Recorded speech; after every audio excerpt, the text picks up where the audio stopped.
Good morning. I'm Sarah Bond, and today I am at the Haverford School, where the third graders are sharing an innovative twist on the study of historic times with their Ancient Egypt Museum. This signature project for third graders at the Haverford School integrates the hands-on learning that the boys have had with the University of Pennsylvania Museum of Archaeology and Anthropology, from the mummification process to pyramid building and an exploration of daily Egyptian life with their marketplace, where they're going to demonstrate some of the trades and artifacts that they've created, including papyrus sandals, jewelry, and other things.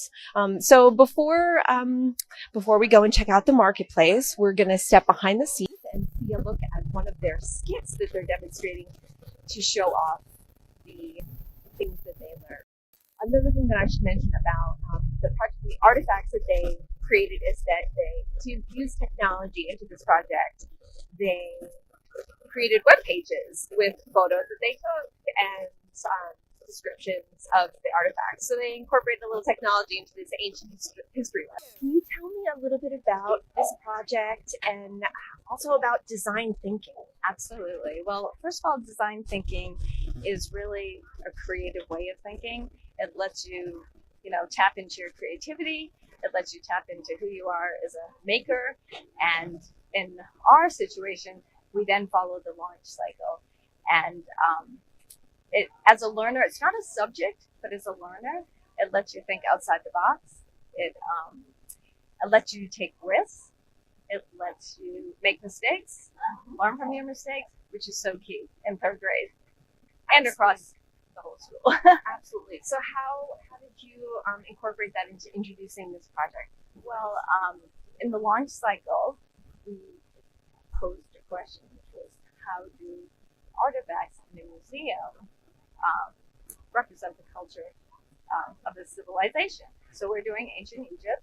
So the boys picked what department they want to be in, whether they want to be in a skit, whether they want to be in a museum, whether they want to be in the interactive. So they researched museums. They took virtual trips so they could see layouts. They designed the museum layout. They ask a ton of questions. That's the A of the launch cycle. Tons of questions, which is just everywhere in our curriculum. U is understanding what you've learned from those questions. N is to navigate your ideas. C is to create a prototype. So all these artifacts started on with pencil and paper, and they have turned into 3D items that represent Egypt. H is to go back and highlight and fix up, which is important, and they always have those things they can tweak, and then we give it to an authentic audience, and this is our audience. Thank you.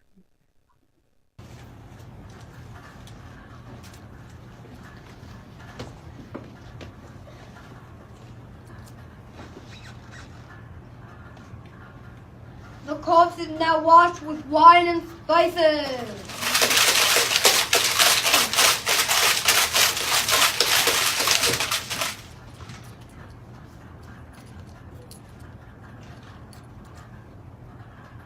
Next, the corpse is placed on a slanted table.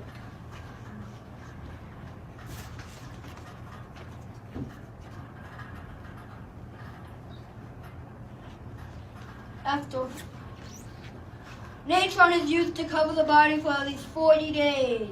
This process will suck moisture out of the body and allow the liquid to drip down a slanted table into a bucket. Drip, drop, drip, drop, drip, drop.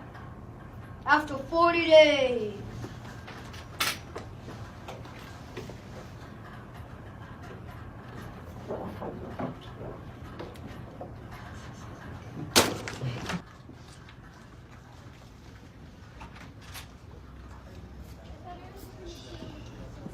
Now the corpse is wrapped with at least 20 We're going to give you a peek at another one. Aren't these so cool? What was the best part of doing this project? Probably The creating. I think making the props and everything. Yeah. That's really cool. I like researching because I found this really cool fact on on the internet, and hieroglyphs are actually made from logographic, alphabetic, and symbolic symbols. Logographic is Japanese kanji, and symbolic is a syllable, and alphabetical is like an alphabetical order. Thank you. Okay, next I'm going to introduce you to a parent and an alum, Bart Smith. So, can you tell me a little bit about the academics at Haverford, your experience and experience for your sons? Sure. So I came in middle school, and I had a great academic experience. I was able to go to the college of my choice and go on from Haverford. But really, I think it was much more about the relationships and the friendships that you forge here and that carry on. And most of the kids that were in my class, a few of them actually that are here today, are fellow Haverford parents. We stay in touch, and we're very much part of each other's lives, and it's great. That's great. Now you have two boys, right? I do, yes, and they're in first and third grade. Okay, can you tell me a little bit about their experience and how Haverford has been a fit for them?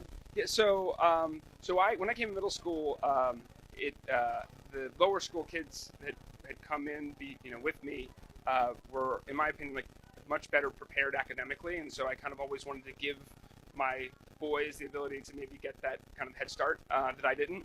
My boys are very different. One is very orderly and very like mathematically oriented. One's a little bit more of an artist, a little bit more of a dreamer. They've had some of the same teachers, some of the different teachers, but they're both thriving here in kind of their own way. It kind of makes you happy, and we certainly have never had a teacher that we didn't love. And they just, that it's having both boys here, particularly one being 2 years younger than the other. He kind of has this like a sense of like community, and he knows the older kids, and he has buddies, and so it's been great. Can you tell me a little bit about just the general community? Earlier when we spoke, you talked about the value of having, the upper school and the middle school here at the lower school.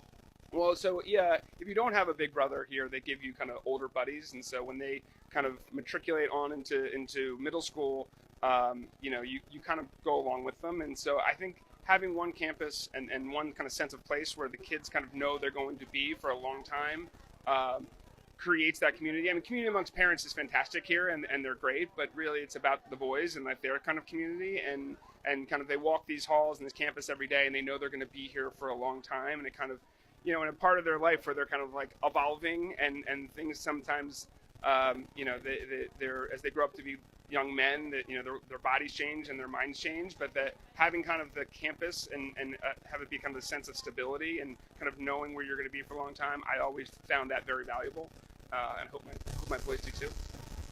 Thank you so much for sharing your experience with us. All right. Thanks, everybody.